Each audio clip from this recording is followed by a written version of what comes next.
ಎಲ್ರಿಗೂ ನಮಸ್ತೆ. ನಾವಿವತ್ತು ಕೇವಲ ಮೂರೇ ಪದಾರ್ಥ ಬಳಸಿ ತೆಂಗಿನಕಾಯಲ್ಲಿ ಪುಡ್ಡಿಂಗ್ ಮಾಡೋದು ಹೇಳ್ಕೊಡ್ತೀನಿ. ಬನ್ನಿ ಹೇಗೆ ಮಾಡೋದು ಅಂತ ನೋಡ್ಕೊಳ್ಳೋಣ. ಸಕ್ಕರೆ, ಕಾರ್ನ್ಫ್ಲೋರು ಮತ್ತು ಒಂದು ಕಾಯಿ ತೊಗೋತಾ ಇದ್ದೀನಿ ನಾನು. ಬನ್ನಿ ಈಗ ನಾವು ಕಾಯಿ ತುರ್ಕೊಳ್ಳೋಣ. ವೈಟ್ ಇರುತ್ತಲ್ಲ ಕಾಯಿ, ಅದನ್ನು ಮಾತ್ರ ತುರ್ಕೊಳ್ಳೋಣ. ಬ್ಲ್ಯಾಕ್ ಇರೋದೆಲ್ಲ ಬೇಡ, ಅಂದರೆ ಹಿಂಭಾಗ ಇರುತ್ತಲ್ಲ ಅದೆಲ್ಲ ಬೇಡ. ನೋಡಿ ಈ ಥರ ತುರ್ಕೊಳ್ಳೋಣ. ಅಂದರೆ ಮುಂದೆ ವೈಟ್ ಇರುತ್ತಲ್ಲ ಅದನ್ನು ಮಾತ್ರ ತುರ್ಕೊಂಡಿದ್ದೀನಿ, ಜಾಸ್ತಿ ತುರಿಲಿಕ್ಕೆ ಹೋಗಿಲ್ಲ. ಬನ್ನಿ ಈಗ ಅದನ್ನು ಮಿಕ್ಸಿ ಮಾಡ್ಕೊಳ್ಳೋಣ ನಾವು. ಅದರಿಂದ ಕಾಯಿ ಹಾಲು ತೆಗಿಬೇಕಾಗತ್ತೆ. ಹಾಗಾಗಿ ಇಲ್ಲಿ ನಾನು 6 ಏಲಕ್ಕಿಕಾಯಿ ತೊಗೊಂಡಿದ್ದೀನಿ. ನಾವೀಗ ಇದನ್ನು ಮಿಕ್ಸಿ ಮಾಡ್ಕೊಳ್ಳೋಣ. ಕಾಯಿ ಮಾತ್ರ. ಬನ್ನಿ ಜಾರ್ಗೆ ಹಾಕೋತಾ ಇದ್ದೀನಿ. ನೋಡಿ ಈಗ ಮಿಕ್ಸಿ ಮಾಡ್ಕೋತಾ ಇದ್ದೀನಿ. ಅದನ್ನು ನೀಟಾಗಿ ಸಣ್ಣದಾಗಿ ರುಬ್ಕೊಳ್ಳೋಣ. ಎಷ್ಟು ಸಣ್ಣದಾಗುತ್ತೋ ಸಣ್ಣದಾಗಿ ರುಬ್ಕೊಳ್ಳೋಣ. ಈಗ ಆಗಿದೆ ಅದು. ಅದನ್ನು ಶೋಧಿಸ್ಕೊಳ್ಳೋಣ.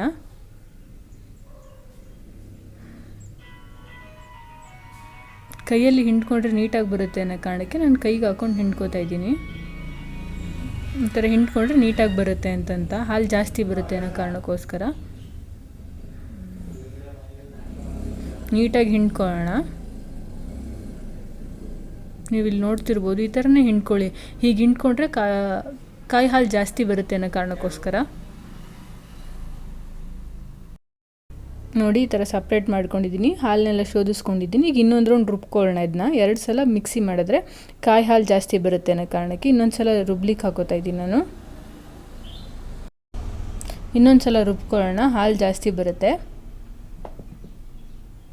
ಜಾಸ್ತಿ ನೀರು ಹಾಕ್ಕೊಳ್ಳಿಕ್ಕೆ ಹೋಗ್ಬಿಡಿ, ಕಡಿಮೆ ಪ್ರಮಾಣದಲ್ಲಿ ನೀರು ಹಾಕ್ಕೊಳ್ಳಿ. ಹಾಲು ಗಟ್ಟಿಗೆ ಇರಲಿ. ಆಗಿದೆ ಈಗ ಇದು. ಪುನಃ ಶೋಧಿಸ್ಕೊಳ್ಳೋಣ. ಇದನ್ನ ಹಿಂಡ್ಕೊಳ್ಳೋಣ. ಮೊದಲು ಹಿಂಡ್ಕೊಂಡ್ವಲ್ಲ ಅದೇ ಥರ ಹಿಂಡ್ಕೊಳ್ಳೋಣ. ಕೈಯಲ್ಲೇ ಹಿಂಡ್ಕೊಳ್ಳಿ. ಕೈಯಲ್ಲಿ ಹಿಂಡ್ಕೊಂಡ್ರೆ ನೀಟಾಗಿ ಶೋಧಿಸ್ಕೊಳ್ಳೋಣ. ಈಗ ಇದನ್ನು ಸಪ್ರೇಟ್ ಮಾಡ್ಕೊಳ್ಳೋಣ. ನೀಟಾಗಿ ಶೋಧಿಸ್ಕೊಂಡಿದ್ದೀನಿ ಈಗ ನಾನು.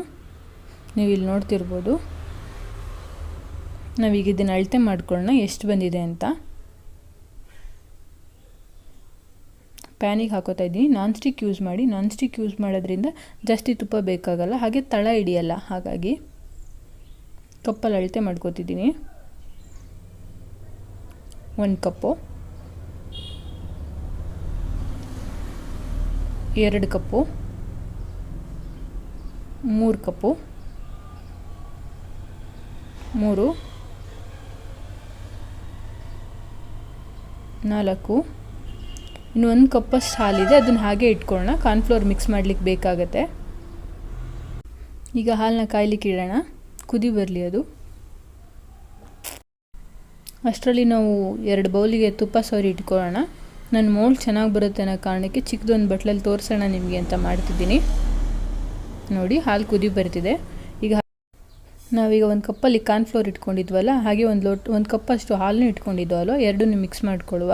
ನಾನಿಲ್ಲಿ ಅರ್ಧ ಕಪ್ ಅಷ್ಟೇ ತೊಗೋತಿದ್ದೀನಿ. ಸಾಕಾಗುತ್ತೆ ಕಾರ್ನ್ಫ್ಲೋರ್ ಅರ್ಧ ಕಪ್ಪಷ್ಟು.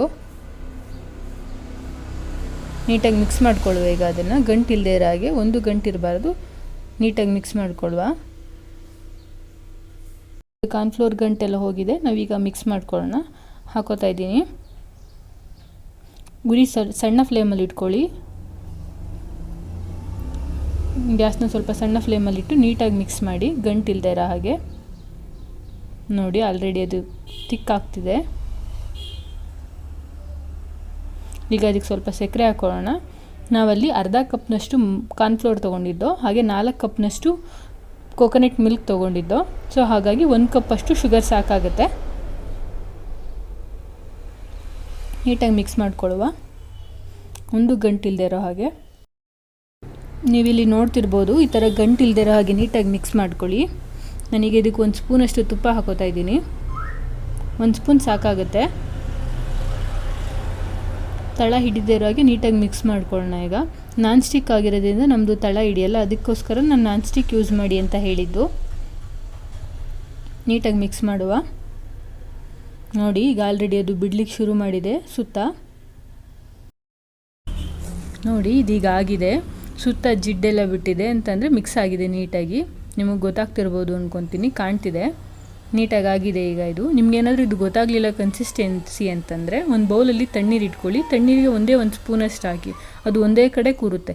ಸೊ ಆಗ ಅದಾಗಿದೆ ಅಂತ. ಆಗಿದೆ ಈಗ ಇದು. ಆಫ್ ಮಾಡ್ಕೊಳ್ಳೋಣ. ನಾವು ಬೌಲಿಗೆ ತುಪ್ಪ ಸವರಿಟ್ಟಿದ್ವಲ್ಲ ಅದಕ್ಕೆ ಹಾಕ್ಕೊಳ್ಳೋಣ. ಈಗ ನಾನಿಲ್ಲಿ 2 ಬೌಲ್ ಇಟ್ಕೊಂಡಿದ್ದೀನಿ ನೋಡಿ. ಅದು ಸ್ವಲ್ಪನೂ ಅಂಟ್ಕೊಳ್ದೆ ಹಾಗೆ ಬರ್ತಿದೆ, ಅದು ಇದೇ ಥರ ಬರಬೇಕು. ನಾನು 2 ಬೌಲಿಗೂ ಹಾಕೋತಿದ್ದೀನಿ ಸಪ್ರೇಟಾಗಿ.